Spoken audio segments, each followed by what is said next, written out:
പൊന്നാനിയിൽ വ്യാജ സർട്ടിഫിക്കറ്റ് നിർമ്മാണ റാക്കറ്റ് പിടിയിൽ. മാർക്ക് ലിസ്റ്റുകൾ, കോൺട്രാക്ട് സർട്ടിഫിക്കറ്റുകൾ, ഡിഗ്രി സർട്ടിഫിക്കറ്റുകൾ, വിവിധ പ്രൊഫഷണൽ കോഴ്സുകളുടെ സർട്ടിഫിക്കറ്റുകൾ, റെക്കമെൻഡേഷൻ സർട്ടിഫിക്കറ്റുകൾ തുടങ്ങിയവ അന്വേഷണ സംഘം പിടിച്ചെടുത്ത സംഭവത്തിന് പിന്നാലെ പുറത്തുവരുന്നത് ഞെട്ടിക്കുന്ന വിവരങ്ങൾ. പൊന്നാനി സ്വദേശിയെ അറസ്റ്റ് ചെയ്ത പോലീസ് നടത്തിയ ചോദ്യം ചെയ്യലിൽ പുറത്തുവന്നത് വമ്പൻ വ്യാജ സർട്ടിഫിക്കറ്റ് നിർമ്മാണ റാക്കറ്റ്. സംഘത്തിലെ പ്രധാന പ്രതിയെയുൾപ്പെടെ പോലീസ് വലയിലാക്കിയത് ദിവസങ്ങൾ നീണ്ട അന്വേഷണങ്ങൾക്കൊടുവിൽ. ഇന്ത്യയിലെ വിവിധ യൂണിവേഴ്സിറ്റികളുടെ മുദ്രകളോട് കൂടിയ വ്യാജ സർട്ടിഫിക്കറ്റുകൾ ആവശ്യക്കാർക്ക് കൊറിയർ വഴി എത്തിച്ചു നൽകിയിരുന്ന സംഘമാണ് പിടിയിലായത്. പൊന്നാനി പോത്തന്നൂർ സ്വദേശി മൂച്ചിക്കൽ വീട്ടിൽ 39 വയസ്സുള്ള ഇർഷാദ് അറസ്റ്റിലായതിനു പിന്നാലെയാണ് വമ്പൻ വ്യാജ സർട്ടിഫിക്കറ്റ് നിർമ്മാണ മാഫിയയുടെ പ്രവർത്തനം വെളിച്ചത്തായത്. ജില്ലാ പോലീസ് മേധാവി ആർ വിശ്വനാഥൻ ലഭിച്ച രഹസ്യവിവരത്തിന്റെ അടിസ്ഥാനത്തിൽ പൊന്നാനി SHO S അഷ്റഫിന്റെ നേതൃത്വത്തിലായിരുന്നു അന്വേഷണം.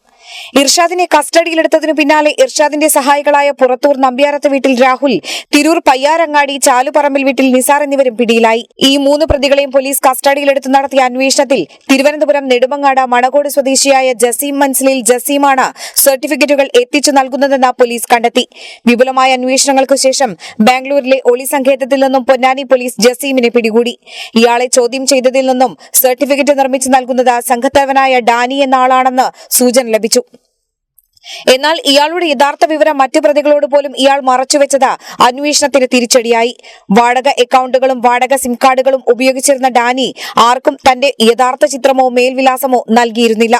തമിഴ്നാട് ശിവകാശിയിലെ പ്രസ്സുകൾ കേന്ദ്രീകരിച്ച ഉള്ള അന്വേഷണത്തിൽ ഒരിടത്തു നിന്നും വൻതോതിൽ വ്യാജ സർട്ടിഫിക്കറ്റുകളും വിവിധ യൂണിവേഴ്സിറ്റികളുടെ ചാൻസലർമാരുടേതടക്കം വ്യാജ സീലുകൾ ഉൾപ്പെടെ കണ്ടെത്തി.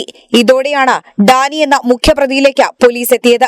പ്രസ്സിലെ തൊഴിലാളികളെ ചോദ്യം ചെയ്തതോടെ ഡാനി എന്ന വ്യാജ പേരിൽ വ്യാജ സർട്ടിഫിക്കറ്റ് റാക്കറ്റിനെ നിയന്ത്രിച്ചത് തിരൂർ മീനടത്തൂർ സ്വദേശി നെല്ലിക്കത്തറയിൽ 37 വയസ്സുള്ള ധനീഷ് ആണെന്ന് കണ്ടെത്തി. പ്രതിക്ക് തിരൂരിൽ കോടികളുടെ ആഡംബര വീടും പൂനെയിൽ 2 5 സ്റ്റാർ ബാറുകളും അപ്പാർട്ട്മെന്റുകളും ഗൾഫിൽ അപ്പാർട്ട്മെന്റുകളും കോടികളുടെ ബിസിനസ് സ്ഥാപനവും ഉൾപ്പെടെ സ്വന്തമായിരുന്നു. കോടികളുടെ ഇടപാടുകൾ നടത്തുന്ന പ്രതി ആഡംബര ജീവിതം നയിച്ചു വരുന്നതിനിടയിലാണ് പിടിയിലായത്. അന്വേഷണം തന്നിലേക്ക് എത്തുന്നത് മനസ്സിലാക്കി കുടുംബത്തോടൊപ്പം വിദേശത്തേക്ക് കടക്കാൻ ശ്രമിച്ചു. എന്നാൽ എയർപോർട്ടിൽ വെച്ച പോലീസ് സംഘം നിരീക്ഷിക്കുന്നത് മനസ്സിലാക്കി കർണാടകയിലേക്ക് കടക്കാൻ ശ്രമിക്കുന്നതിനിടെ കുന്നമംഗലം പോലീസിന്റെ സഹായത്തോടെ കുന്നമംഗലത്ത് വെച്ചാണ് പോലീസ് അതിസാഹസികമായി പ്രതിയെ പിടികൂടിയത്. തമിഴ്നാട് ശിവകാശി സ്വദേശികളായ ജൈനുൽ ആബിദീൻ, അരവിന്ദ്, വെങ്കടേഷ്, തിരുവനന്തപുരം നെടുമങ്ങാട് സ്വദേശിയായ രതീഷ്, ജസീമിന്റെ ഭാര്യ സഹോദരൻ ഷഫീഖ് എന്നിവരെയും നേരത്തെ കേസിൽ പോലീസ് പിടികൂടിയിരുന്നു. വ്യാജ സർട്ടിഫിക്കറ്റുകൾ ഉപയോഗിച്ച് വിവിധ സ്ഥാപനങ്ങളിൽ ജോലിക്ക് കയറിക്കൂടിയവരെ കുറിച്ച് പോലീസ് അന്വേഷിക്കുന്നുണ്ട്. സർക്കാർ സർവീസുകളിലോ പ്രൊമോഷൻ തസ്തികകളിലോ കയറിക്കൂടിയിട്ടുണ്ടോ എന്നും പോലീസ് പ്രത്യേകം പരിശോധിക്കുന്നുണ്ട്. ജില്ലാ പോലീസ് മേധാവി ആർ വിശ്വനാഥ് IPSന്റെ നേതൃത്വത്തിൽ Tirur DYSP AJ Johnson, Ponnani police inspector S Ashraf, SIമാരായ CV ബിബിൻ, ആൻഡോ ഫ്രാൻസിസ്, ജയപ്രകാശ് തുടങ്ങിയവരാണ് അന്വേഷണ സംഘത്തിലുണ്ടായിരുന്നത്.